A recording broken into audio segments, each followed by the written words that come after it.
Alright मेरे प्यारे दोस्तों, मैं हूं हारिस सुल्तान, एक पाकिस्तानी मुल्हिद। और दोस्तों, आज की वीडियो में मैं आपको कुरान की रोशनी में यह साबित करूंगा कि हजरत मोहम्मद खुद वही आने से पहले तक एक मुल्हिद थे।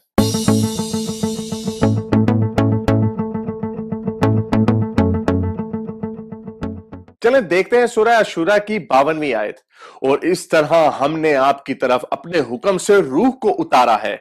आप इससे पहले यह भी नहीं जानते थे कि किताब और ईमान क्या चीज है, लेकिन हमने इसे नूर बनाया। यानी वही आने से पहले हजरत मोहम्मद को ईमान क्या है, किताब क्या है, इसका कुछ इल्म नहीं था। हालांकि मसीहियत और यहूदियत तो मौजूद थी, ईमान और किताब का नजरिया कोई नई चीज नहीं थी। इससे साफ जाहिर है कि हजरत मोहम्मद एक मुल्हिद थे। चले देखते हैं इब्न अब्बास, जो हजरत मोहम्मद के अंकल थे, उन्होंने अपनी तफसीर में इस आयत के बारे में क्या लिखा। आप जिब्राइल के आने से पहले ये नहीं जानते थे कि तौहीद क्या है या ईमान क्या है।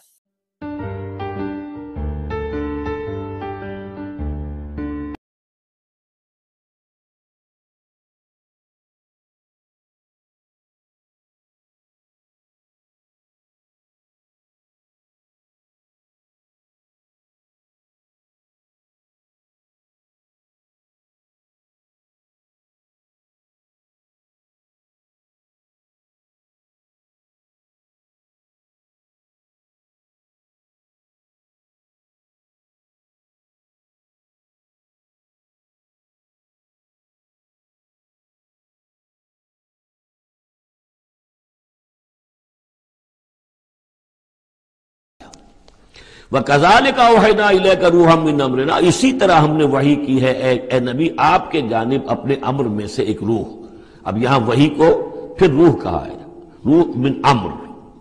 वकज़ालिका औहयना इलैका रूहम मिन अम्रिना, ये कुरान जो है ये रूह मिन अम्रिना है, ये हमने आपकी तरफ वही किया है। और ये अब अहम तरीन मकाम आ रहा है कुरान में, ये बताने के लिए कि खुद हुजूर सल्लल्लाहु अलैहि वसल्लम का ईमान जो है वो भी कुरान के जरिए से दर हकीकत उसने एक हकीकी और वाकई शक्ल इख्तियार की है। हुजूर को कुरान ईमान कहां से मिला? हुजूर खुद जो है वो तो एक ईमान की दहकती हुई भट्टी थे कि जो भी आपके करीब आया उसे ईमान मिल गया। अगर उसके अंदर अगर तो बैड कंडक्टर ऑफ हीट है तो जाहिर बात है कि भट्टी के सामने बैठ जाओ, कुछ भी हो जाओ, बैड कंडक्टर को तो हीट नहीं पहुंचेगी। लेकिन गुड कंडक्टर होगा तो जो भी होगा भट्टी के सामने होगा, उससे हरारत पहुंच जाएगी। हुजूर को कहां से मिला ईमान, ये सवाल है। मा कुंता तदरी मल किताब वल ईमान, है नबी आप नहीं जानते थे क्या होती है किताब और क्या होता है ईमान। ना आपने कोई किताब पढ़ी थी, ना आपने कोई तालीम हासिल की थी, ना आपने तौरात पढ़ी थी, आप तो इन चीजों से नावाकिफ थे, आप तो उम्मीयीन में से थे। मा कुंता तदरी मल किताब वल ईमान वलाकिन जालना हो, इस कुरान को हमने बनाया है नूरन नहदी बिही मन नशाओ मिन इबादिना, वो नूर बनाया है कि जिसके जरिए से हम हिदायत देते हैं अपने बंदों में से जिसको चाहते हैं। और ये सबसे पहले यूं समझिए, जो मैंने अर्ज किया है कि फितरत इंसानी में डोरमेंट ईमान मौजूद है, तो रूह मोहम्मदी में सबसे ज्यादा कमी, जैसे पेट्रोल की मिसाल आई थी कि जरा सी वो दीवार अभी दूर ही होगी, पेट्रोल आगे बढ़कर जो है उसको पकड़ लेगा। इस तरीके से नूरुन अला नूर, वो नूर जो नूर मोहम्मदी में मौजूद था डोरमेंट था। हमारे उलमा ने अक्सर ये कहा है कि वो इजमाली ईमान था, तफसीली ईमान आपको कुरान से मिला। मैं उसकी तावील कर रहा हूं कि वो पोटेंशियल ईमान था, उसने एक्चुअल ईमान की शक्ल इख्तियार की कुरान के जरिए से। ये ताबीर जो है ये उसकी ज्यादा सही तर ताबीर है कि कुरान रूह मोहम्मदी में वो ईमान जो है मौजूद था, डोरमेंट था, पोटेंशियल था, उसको कुरान ने आकर जगमगाया, एक्टिवेट कर दिया। वकज़ालिका औहयना इलैका रूहम मिन अम्रिना मा कुंता तदरी मल किताब वल ईमान वलाकिन जअलनाहु नूरन नहदी बिही मन नशाअ मिन इबादिना। और जब आपके कल्ब मुबारक में वो ईमान नूरुन अला नूर जगमगा उठा है, अब आप हिदायत देंगे लोगों को सीधे रास्ते की तरफ। अब आप यूं समझिए कि रोशनी का मीनार बन गए हैं कि जो जहाजों को रास्ता दिखाते।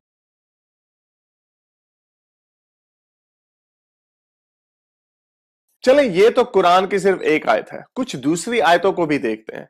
जैसे चैप्टर 29 वर्स 47, इससे पहले तो आप कोई किताब पढ़ते ना थे और ना किसी किताब को अपने हाथ से लिखते थे कि ये बातिल परस्त लोग शक शुबे में पढ़ते। इससे पहले आप कोई किताब नहीं पढ़ते थे और ना लिखते थे। ये आयत वैसे चालाकी से ये बताने के लिए लिखी गई थी कि भाई हजरत मोहम्मद को तो पढ़ना लिखना ही नहीं आता, तो वो कैसे यहूदियों या ईसाइयों की कहानियों को कॉपी पेस्ट कर रहे हैं।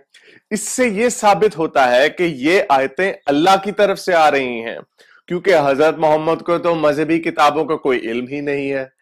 ये आयत इसलिए उतारी गई थी क्योंकि काफिर कहते थे कि मोहम्मद साहिब तो पुरानी कहानियों को ही दोबारा बता रहे हैं। यही बात नादिर इब्न हारिथ ने भी की और फिर उसको हजरत मोहम्मद ने कत्ल करवा दिया।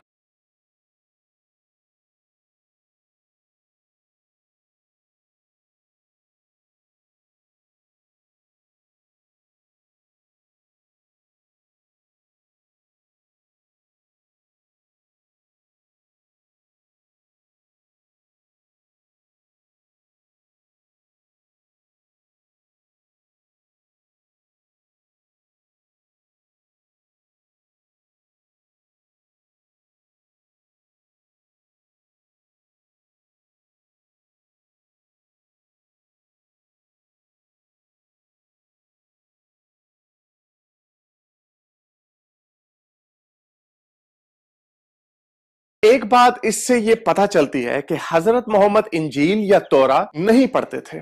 ना तो वो यहूदी थे, ना बुत परस्त थे, ना मसीह थे, ना इब्राहिमी, और ना ही उन्हें तौहीद का पता था। उन्हें किसी दुआ का नहीं पता था। तो पीछे सिर्फ एक ही चीज बचती है, वो है मुल्हिद। अब इसको तोड़ मड़ोड़ के जो मर्जी मतलब निकालें, लेकिन आप लोगों को बेवकूफ नहीं बना सकते। दरअसल इस मामले पर इस्लामी तारीख जानबूझकर बहस नहीं करती, क्योंकि ये फंस जाते हैं कि अगर वो बुत परस्त है तो शर्मिंदगी होगी, अगर यहूदी या मसीही कहेंगे तो फिर भी शर्मिंदगी होगी।